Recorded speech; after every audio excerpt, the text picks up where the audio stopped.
नमस्कार दोस्तों, मैं डॉक्टर ममता त्यागी आज फिर बात करने आए हैं एक अलग टॉपिक पर। हम ऐसा क्यों कहते हैं कि अगर बच्चा आड़ा है या उल्टा है तो वो नॉर्मल डिलीवरी नहीं हो सकता? आखिर ऐसा क्या हो जाता है? आप इसे ऐसे ले सकते हैं कि ईश्वर ने जो नॉर्मल प्रोसेस बनाया है उसके थ्रू क्या बनाया है कि बेबी का हेड पेल्विस में एंटर करेगा और सबसे पहले जो बॉडी पार्ट डिलीवर होगा वो बच्चे का सिर होगा। मतलब सिर होने से फायदा क्या है उसको?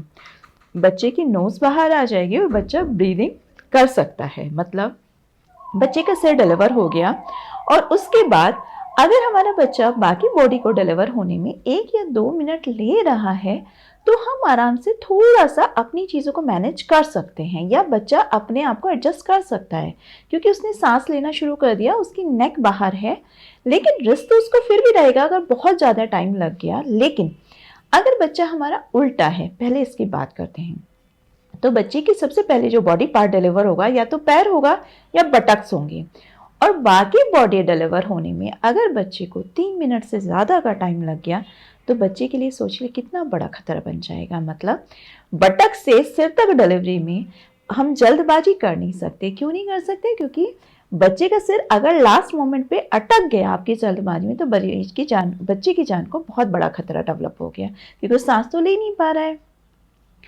अब नॉर्मल प्रोसेस तो ये हुआ, अगर पुराने टाइम में उल्टे बच्चे भी नॉर्मल डिलीवरी के लिए छोड़ दिए जाते थे क्योंकि सिजेरियन का ऑप्शन नहीं था।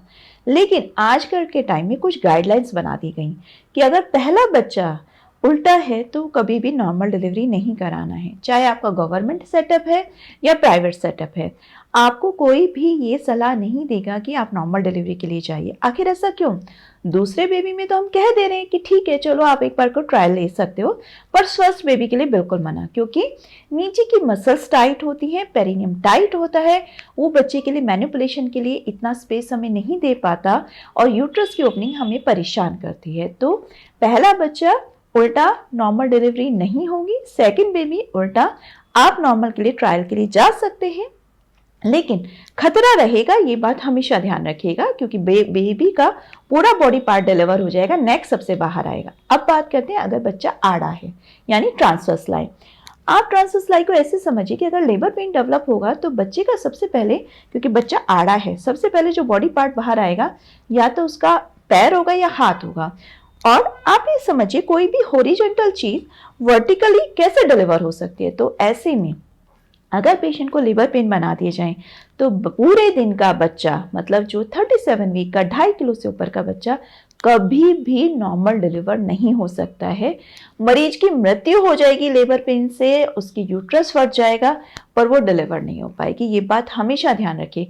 बच्चा बचाना तो इम्पॉसिबल है। आड़े बच्चे को, पूरे दिन के बच्चे को अगर आप नॉर्मल का ट्राई कराना चाह रहे हैं तो अपने माँ और बच्चे दोनों के लिए खतरा ले रहे हैं। उल्टा बच्चा अगर आप नॉर्मल डिलीवर कराना चाह रहे हैं तो आप उसमें मेन खतरा ले रहे हैं बच्चे को लेके। माँ को रिलेटिवली इतना खतरा नहीं होता है अनटिल अनलेस नीचे का हड्डी या नीचे की मांसपेशियां ही इतनी टाइट हैं कि वो डिलीवर हो ही नहीं सकता, तो मरीज की जान को भी खतरा हो सकता है। तो मेरी आप लोगों से रिक्वेस्ट है, बच्चे का सिर नीचे की तरफ होना चाहिए, बच्चा लॉन्गिट्यूडनल होना चाहिए कि ईश्वर ने जो प्रोसेस बनाया है कि बच्चे का सिर बाहर पहले आए और बाकी बॉडी धीरे धीरे डेवलप हो।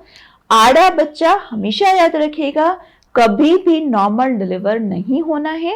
माँ और बच्चे दोनों को बचाना लगभग नामुमकिन हो जाएगा। उल्टा बच्चा जिसमें यानी बच्चे के बटक्स या पैर नीचे की तरफ होंगे, नॉर्मल डिलीवरी के लिए जा सकते हैं अगर आपकी पहले एक नॉर्मल डिलीवरी हो चुकी है। लेकिन अगर आपका ये बच्चा पहला है तो आपको ऑपरेशन के लिए जाना चाहिए। धन्यवाद।